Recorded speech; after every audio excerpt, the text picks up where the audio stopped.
Welcome to the Mobile Home Park Mastery Podcast, where you will learn how to identify, evaluate, negotiate, perform due diligence on, finance, turn around, and operate mobile home parks. And now, here is your host, the fifth largest mobile home park owner in the United States, Frank Rolfe.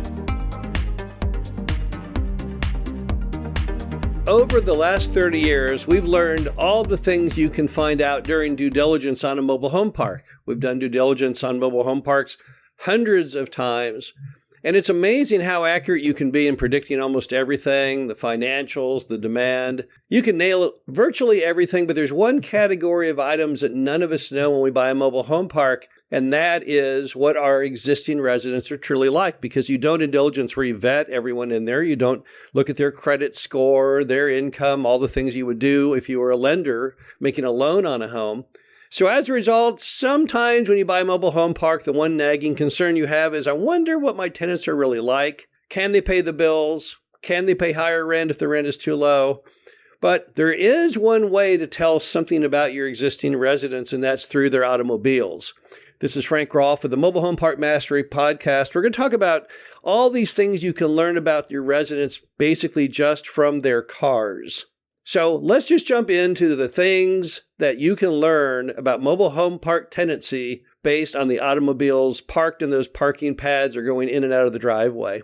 So the first thing you can tell a lot when it comes to cars and your tenants is their creditworthiness, because most people like to drive a fairly decent car. They want a car that will not only start and stop, but they want something that's a little stylish, something that impresses the neighbors. And people who have good credit are able to buy better cars. I think that goes without saying. Now, I know there are anomalies. I know that if we were talking about American millionaires and billionaires, many of them prefer to buy cars that are a little more downscale because it just makes them feel more comfortable. But in the case of the average American, you're going to buy about the most car that the lender will let you buy. And in a mobile home park where you have lots of newer car models and nicer cars, what that tells you is that these customers have good credit. Because if they didn't have good credit, they would not be able to obtain those car loans. Now, if you look at a mobile home park and all the cars are really old, I'm talking sometimes 70s and 80s, beat to death. There are body panels that are the wrong color. There are windows knocked out with sheets of plastic duct taped over them. You therefore know that that customer base probably doesn't have very good credit, because if they had pretty good credit, they could go out and buy a better car. And why that might be important to you is if you have a lot of park-owned homes rentals that you have to convert, because I don't care which lender you use, whether it's PEP or 21st, they are going to want to do a credit report profile on this customer. And if they have terrible credit, it may be very hard for them to get a loan to buy the home. But I can tell a lot about credit worthiness. Anyone can by looking at the cars on those parking pads. Also, in the same vein, you can tell a lot about your ability to push rents. Because a customer who's got more discretionary income obviously will have a nicer car than a customer that doesn't. A customer with more cash flow is probably going to go visit the car wash more frequently. They might even get one of those monthly car wash passes. So once again, I will know from how nice the cars are, probably if I can push the rents a whole lot. If the cars are all beat to death, held together with baling wire and duct tape, it's a pretty good bet that I will get a lot of grief every time I raise the rent, even in a very small way. And in some cases, it may be the straw that breaks the camel's back and may in fact result in tenants running off, because they just can't afford that $50 increase, because at the end of the day, they just do not have that kind of cash flow. Also, when you look at the cars in the mobile home park, it's always interesting to look at whether they are predominantly pickup trucks or cars. You can tell a lot about the customers based on whether they're driving pickup trucks or cars. Because people who drive pickup trucks, it's been my experience, typically work in some kind of a trade. They maybe work at a plumbing place or an electrical place. It may be a roofer. A pickup truck with a ladder rack on it, is somebody that does outdoor work, knows how to use tools and things like that. And why that's important is that's the kind of customer who's going to be more inclined to do things like handyman specials.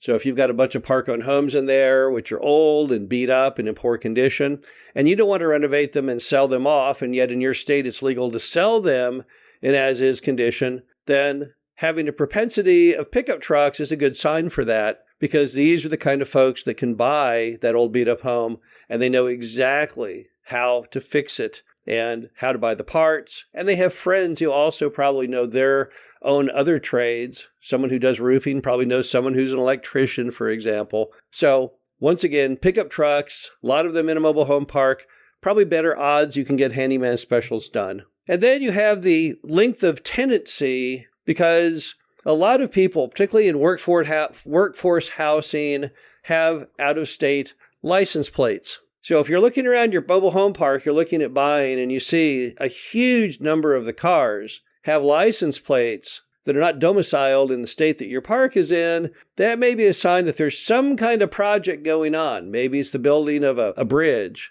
or a Walmart or something like that. But these people may not be putting down roots, because they may be leaving those cars based on the state they actually plan to return to. So looking at the license plates can have some impact.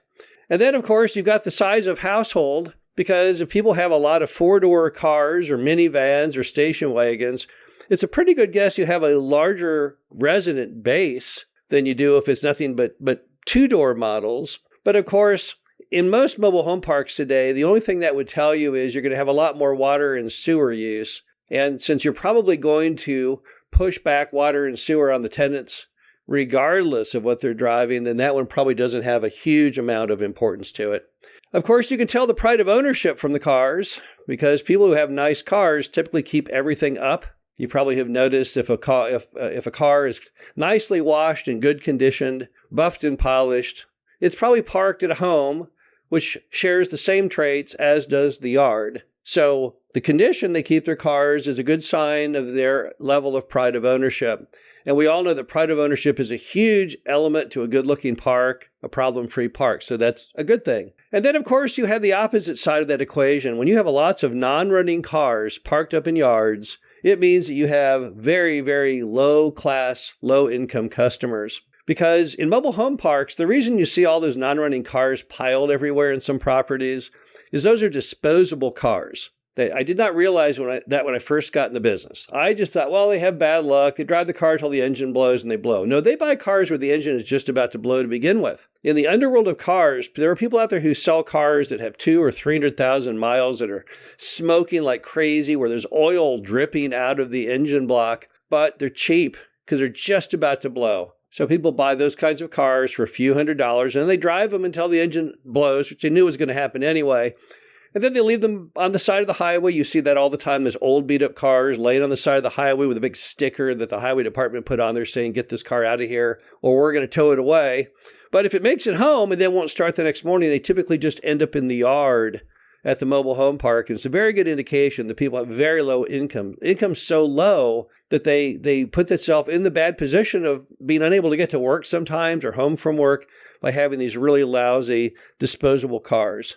Also, when it comes to steady employment, I prefer to see cars over pickup trucks, because those guys with the pickup trucks with the ladder racks, they typically work jobs that are sometimes more seasonal, like roofing, or jobs where it just kind of goes with the territory. You don't always have work or steady work. Whereas people who drive cars, nice cars in good condition, they typically work a job like a fast food restaurant, things like that, where they have very, very stable employment. I mean, if you work at a McDonald's or an Arby's and you can just show up on time and do your job, you're almost guaranteed to have a job every day of the week for the rest of your life. So having a lot of cars in a mobile home park is often a better thing than the pickup truck, inasmuch it may indicate that you've got customers who have regular W-2 jobs, which will make it probably easier and safer for you to get your rent on time every month. And then you have some parks that have almost no cars. That always comes as a shock. Those parks are generally senior parks. But they don't have to be senior.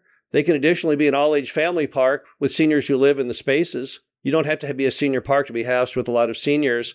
And in those cases, what can you tell from there? Well, I can tell that there are probably a lot of seniors, and I won't have any parking issues in that mobile home park, and probably will have perhaps better quality of maintenance on the homes and mowing and all of those very, very much things. The bottom line is that you can learn a lot about a mobile home park. You can really go into the soul of your tenants by just taking note when you're there of the kinds of cars they are driving. And that's one reason why when you're doing due diligence, it's always important to go by your park when the customers are home. A lot of people, when they want to go out and look at a mobile home park, they go out right in the middle of the day. And what's missing? The cars are missing. They're all at work, hopefully. So it's always good in diligence to go back by that park at night or later in the day, after 5 or 6 when most of your customers are home, or on a Saturday and Sunday so you can actually see those cars yourself firsthand. This is Frank Rolfe, the Mobile Home Park Mastery Podcast. Hope you enjoyed this. Talk to you again soon. Thank you for listening to the Mobile Home Park Mastery Podcast. Be sure to visit us at mhpmastery.com to subscribe to the show, read our show transcriptions, and access all of our great information on mobile home park investing.